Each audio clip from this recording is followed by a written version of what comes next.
नमस्कार मित्रमैत्रिणींनो, कथामंथन या आपल्या चॅनलमध्ये तुम्हा सर्वांचे हार्दिक स्वागत. आजच्या व्हिडिओमध्ये आपण स्वामी समर्थांची शिकवण पाहणार आहोत. आत्मोन्नती हेच शत्रू सर्वश्रेष्ठ शासन. माणसाच्या जीवनात अनेक घटना घडत असतात. प्रसंगी जय पराजयाला मनुष्याला सामोरे जावे लागते. बहुतांश वेळी माणसाला आपला पराभव मान्य नसतो. काही पराभव माणसांच्या अत्यंत जिव्हारी लागतात. पराभवाची परतफेड करण्यासाठी तो नेहमी उत्सुक असतो. त्यासाठी तो कोणत्याही थराला जायला सुद्धा तयार होतो, कारण पराभवाचा वचपा काढणे हे माणसासाठी अधिक महत्त्वाचे असते. मात्र शत्रू मानलेल्या व्यक्तीला शासन करायचे असल्यास आपण स्वतः जास्त मोठे व्हायला हवे. आपण केलेली प्रगती हीच शत्रूसाठी सर्वश्रेष्ठ शासन ठरू शकते, असा उपदेश स्वामी एका प्रसंगी देतात. नेमके काय घडले? स्वामी समर्थांच्या शिकवणीमुळे समाजाला एक वेगळा विचार कसा मिळाला, हे पाहण्याआधी सर्वांनी कमेंट्समध्ये श्री स्वामी समर्थ लिहायला अजिबात विसरू नका. उद्धव नावाचा एक गायक होता. एका संगीत स्पर्धेमध्ये दशरथ नावाच्या अन्य गायकाने त्याचा पराभव केला होता. एवढेच नव्हे तर उद्धवाने आता यापुढे कधीही गायचे नाही अशी हमी दशरथ लिहून घेतो. संगीत स्पर्धेतील पराभव आणि लिहून दिलेली हमी उद्धवाच्या फार जिव्हारी लागते. उद्धव या अपमानाच्या अग्नीमध्ये जन्मभर जळत राहतो. याच उद्विग्न अवस्थेत त्याचा मृत्यू होतो. मात्र मृत्यूपूर्वी आपला मुलगा अशोक याला सर्व हकीकत सांगतो आणि या अपमानाचा बदला घेण्याचे वचन उद्धव अशोककडून घेतो.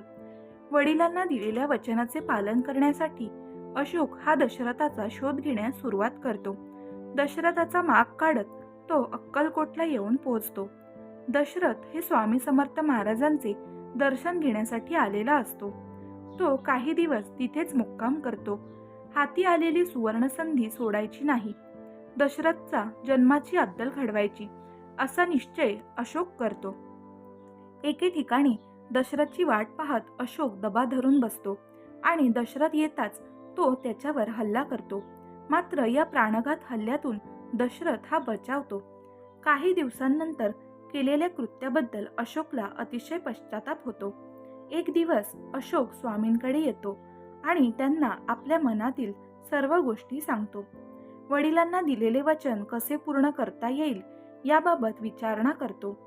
त्यावर स्वामी म्हणतात की अरे, बदला विधायक असावा. कुणालाही खाली पाडण्याचा प्रयत्न करण्यापेक्षा आपण स्वतः त्याच्यापेक्षा कसे वरचढ होऊ असा विचार करायचा असतो. स्वामींचे म्हणणे अशोकाला पटते. आता संगीत स्पर्धेतच दशरथाचा पराभव करायचा असे अशोक मनाशी एकदम पक्के करतो. अशोकला गायनामध्ये फारसा रस अजिबातच नसतो. मात्र वडिलांना दिलेले वचन पूर्ण करण्यासाठी तो गाण्याची तालीम सुरू करतो. दिवस रात्र तो रियाज करून स्वयंसिद्ध होण्याचा प्रयत्न हा करत असतो. हळूहळू अशोकचे गायन पंचक्रोशीत पसरू लागले. गावामध्ये सर्वदूर अशोकच्या गायनाचे कौतुक होऊ लागते. अशोकची होत असलेली प्रशंसा ऐकून दशरथची उत्सुकता वाढते. त्याचा अहंकार जागा होतो. एकदा स्वामींसमोर अशोक आपली कला सादर करत असतो तेव्हा दशरथ अशोकची गायकी ही ऐकत असतो. अशोकच्या गायनाची कट्यार दशरथाच्या काळजात घुसते आणि तो भावविभोर होतो. अशोक हा गायनामध्ये आपल्यापेक्षा तरबेज झाल्याची जाणीव त्याला होते. दशरथ हा मुक्तकंठाने अशोकच्या गायनाची तारीफ करतो. अशोकला शाबासकी देतो. यानंतर अशोक घडलेली सर्व हकीकत त्यांना सांगतो. स्वामी सांगतात की अरे दशरथा, बहुरत्ना वसुंधरा ही गोष्ट कधीही विसरू नकोस. या अवनीवर अनेक रत्ने आहेत, म्हणून कुणीही आपल्या कर्तृत्वाचा किंवा यशाचा अभिमान हा बाळगून अहंकार अजिबातच करू नये. आपल्या कलेचा गर्व करू नये. स्वामी दशरथला त्याची चूक ही पटवून देतात.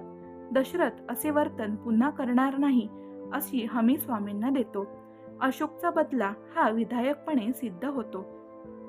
तर मित्रमैत्रिणींनो, ही गोष्ट आणि हा उपदेश तुम्हाला कसा वाटला हे आम्हाला कमेंट करून नक्की कळवा.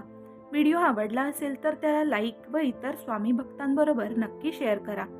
त्याचप्रमाणे तुम्ही आपल्या कथामंथन या चॅनलवर जर नवीन असाल तर चॅनलला सबस्क्राईब करायला अजिबात विसरू नका.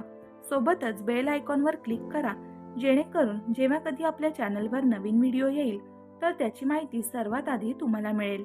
आता आपण भेटूया पुढच्या व्हिडिओमध्ये. धन्यवाद.